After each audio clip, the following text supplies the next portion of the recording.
Pourquoi Marvel c'est mieux que DC Comics? Tu te poses sûrement la question. Ou pas. Dans cette vidéo, je vais répondre à cette interrogation. Et oui, j'ai fait une vidéo avant qui traitait le sujet inverse. C'est normal, Kylian, calme-toi. Oui, tes parents t'ont donné un super prénom pour rendre hommage à ce génie de Mbappé. Mais écoute, tu vas poser ton clavier, ranger ce vilain commentaire, t'asseoir, relier les neurones que t'as pour me faire des avis constructifs et ne retiens pas que le début du mot s'il te plaît. Pour nous, on continue et on commence directement avec la vidéo. DC a sorti des comics avant Marvel et s'est installé comme l'éditeur de comics aux États-Unis. Dans les années 60, la Ligue de Justice d'Amérique est ultra populaire aux États-Unis et surclasse complètement Marvel. C'est alors qu'un certain Martin Bonmec, Goodman, confie à un certain Lee, rien à voir avec le Kung-Fu, la création d'une équipe de super pour rivaliser avec DC. Tadam, les 4 Fantastiques arrivent avec au dessin Kirby. Rien à voir avec Nintendo. Commence alors la création mythiquement mythique de personnages Marvel que vous connaissez tous. Et pour ça, on a aux manettes Lee avec des dessinateurs comme Kirby, Ditko, Eck ou encore Everett. À ne pas confondre avec la... Yes. Arrive donc entre 1961 et 1964, Hulk, Thor, Spider-Man, Iron Man, X-Men, les Vengeurs ou encore Daredevil pour ne citer que les plus connus. Ish, ça rigole zéro. Nous sommes à l'âge d'argent des comics et Marvel arrive à s'imposer comme un concurrent légitime et puissant face à DC. Et ça c'est fort, s'imposer en si peu de temps avec autant de personnages qui aujourd'hui sont emblématiques, c'est pas donné à tout le monde et Marvel s'est montré son talent très rapidement au monde entier. Petit bond dans le futur, nous sommes dans les années 2000 et Marvel est dans l'excrément de bovin, pour que tu aies une petite image, je sais pas si tu vois. C'est-à-dire qu'en 1996, Marvel fait faillite. Alors là, c'est la grosse cata. Moins de ventes, moins d'entrée d'argent, on vend donc les droits des comics à des compagnies de cinéma pour faire entrer de la thune, et surtout, on appelle un certain Joe Quesada, et on lui dit « Mec, t'es le nouvel éditeur en chef de Marvel !» Nous, on se casse. Bonne chance. Alors le bon vieux Joe, rien à voir avec les Dalton, faut que j'arrête avec cette vanne, c'est bon, j'ai fait le tour, stop. Notre ami Joe a eu une idée incroyable, le label Max, Marvel Knight et Ultimate. On est donc sur le renouveau de Marvel. Des univers qui relancent les séries phares et leurs personnages. Des histoires parfois plus sombres et matures. Des numéros 1 pour de nouveaux lecteurs et une bouffée d'air frais pour les plus aguerris. Les ventes repartent et Marvel survit jusqu'au rachat de Disney en 2009. Et la suite au cinéma que vous connaissez tous, mais on en parlera un peu plus tard. Marvel sait donc se relever et se renouveler. Grâce à ses auteurs de génie, la maison des idées a toujours su renaître de ses cendres. Au pied du mur, Marvel sait prendre des risques et cela lui sourit.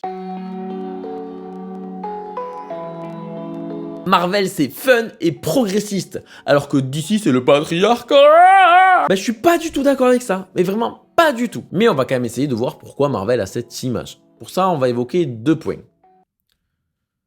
Pas la meilleure vanne de la vidéo. Le MCU coloré. Marvel au cinéma c'est fun et c'est coloré, alors que DC c'est sombre et torturé, ça on l'entend de partout. Alors il est vrai que pour le MCU, en parallèle on avait le Snyderverse chez DC qui était quand même plus sombre et un peu plus sérieux. Cependant chez Marvel on est dans des films qui se ressemblent énormément, mais vraiment énormément. Et quand je dis énormément, c'est dans leur structure. Les mêmes films, mais avec des protagonistes différents. Chiantos pour le coup. De plus, on n'a pas toujours eu que ça. Tu regardes les séries Marvel chez Netflix, c'était pas du tout la même chose. Daredevil et le Punisher, c'est pas très coloré et fun de mon point de vue. Alors du point de vue de Daredevil, c'est pas pareil.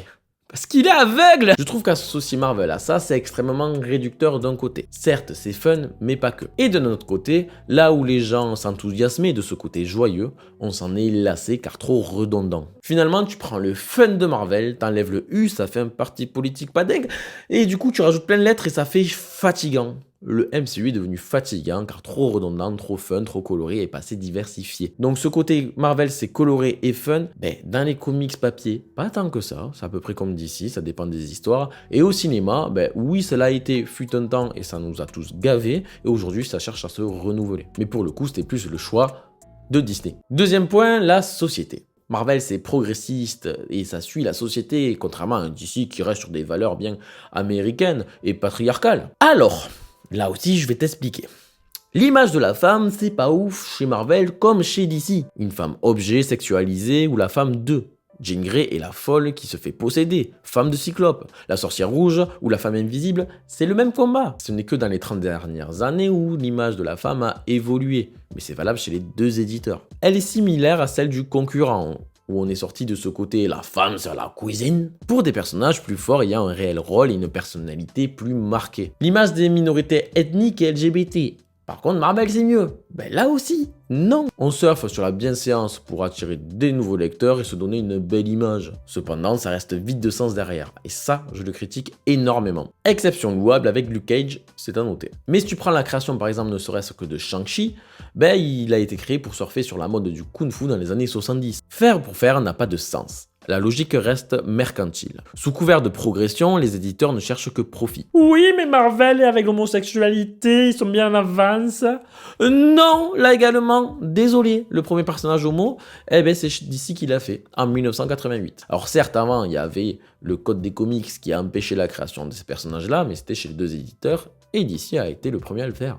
Donc bon, si tu veux qu'on parle de date, on parle de date, mais c'est complètement débile. Savoir qui le fait en premier ou autre n'a que peu d'intérêt, chez DC comme chez Marvel. Le principal reste qu'est-ce que l'on en fait. Créer pour plaire ne sert à rien. Par contre, créer pour s'identifier, expliquer, raconter des histoires à partir de personnages d'ethnie, de culture, de religion, tout ce que tu veux, mais différentes ou minoritaires, est intéressant, mais reste extrêmement rare chez les deux éditeurs.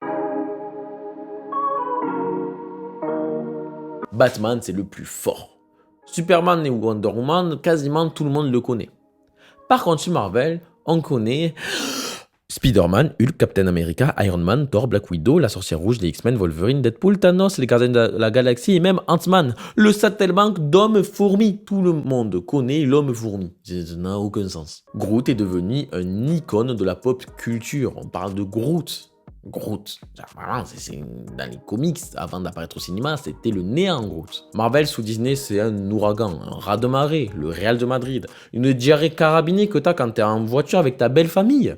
C'est dévastateur. Pourquoi j'avais pas pris de Smecta? Ceci n'est pas une sponsorisation cachée par la marque Smecta. Pour appuyer mes propos, je vais t'évoquer deux choses.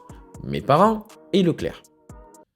Pas forcément de lien entre les deux, et là tu te dis, ouais, il a pété un boulon. Mais si, ça va être clair. Chaque année, Leclerc fait gagner des cartes Marvel. Et chaque année, ça envahit la cour d'école avec des gamins qui connaissent tous les personnages. Les gamins dans les écoles connaissent 20, 30, 40 personnages Marvel grâce à ces cartes. Ils connaissent Gamora. C'est impensable d'avoir des connaissances de personnages aussi secondaires dans les comics papier chez DC. C'est du soft power de qualité. Imbattable. Bravo Marvel et surtout bravo Disney. Pour mes darons, tu peux faire le parallèle avec tes darons, ton oncle, ta tante ou encore tes petits cousins. Ils connaissent quasiment tous les personnages Marvel qu'on a évoqués juste avant. Par contre, Green Lantern, Flash, Cyborg ou encore Nightwing, inconnus au bataillon pour eux. Peut-être un peu Flash, parce que vas-y, il court vite. Mais c'est tout quoi. Et c'est là qu'on mesure la différence et l'impact de Marvel vis-à-vis de DC dans la pop culture. DC a 3 personnages très puissants, la Trinité, Wonder Woman, Batman, Superman, mais Marvel, notamment grâce à Disney, aujourd'hui écrase DC sur la pop culture et ultra puissant et ultra pesant. Bravo DC. Non, bravo Marvel. Donc Marvel met un RKO en pop culture à DC. Marvel a une multitude de personnages connus. Il existe un point commun pour la plupart d'entre eux, ce sont tous des héros de la rue. Spidey, c'est la petite araignée du quartier, Daredevil de Hell Kitchen. Aucun jeu, pas de magie, mais des expériences ratées, des accidents ou des mutations génétiques créant nos personnages. Ce n'est pas Dieu qui crée des surhumains, mais l'homme. On garde alors des créations plus rationnelles qui permettent l'émerveillement et l'espoir du « ça peut arriver ». Et si ça arrivait dans la vraie vie, c'est possible. Plus simple pour un enfant de croire qu'une araignée te transforme ou qu'un génie crée une arme volante, plutôt qu'un extraterrestre débarque en slip rouge et qu'une Amazone quasi immortelle te fait dire la vérité avec son lasso.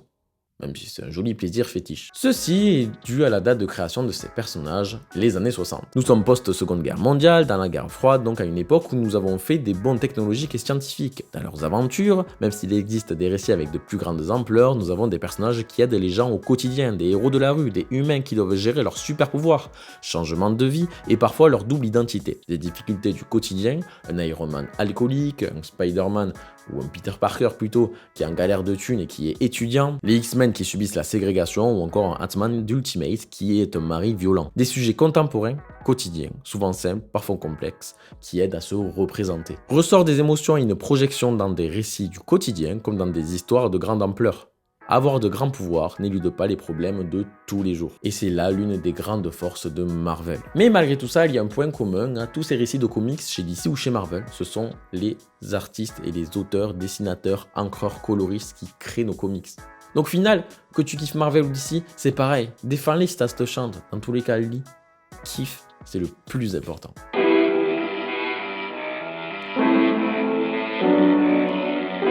De mon côté, les prochains pourquoi seront sur les mangas. Alors ça va être avec moins de filtres, un peu plus violent. Je dis pas sur quoi je vais les faire, mais ça va débattre dans les commentaires, ça va bien rager je crois. Bref, j'espère que tu as kiffé cette vidéo. N'hésite pas à commenter, liker, me dire ce que tu en penses. N'hésite pas à voir du coup l'autre partie qui est pourquoi DC c'est mieux que Marvel. Pense à t'abonner, liker si tu en as envie. T'es Laro, expert en rime et curieux de tout. Bisous. Pense à t'abonner, ouais ça fait plaisir. Pense à t'abonner, je t'offre une merguez. Pense à t'abonner, je t'offre Selena Gomez. Pense à t'abonner, sinon je te pense à t'abonner, en vrai je m'en fous. Pour liker il suffit d'un seul coup.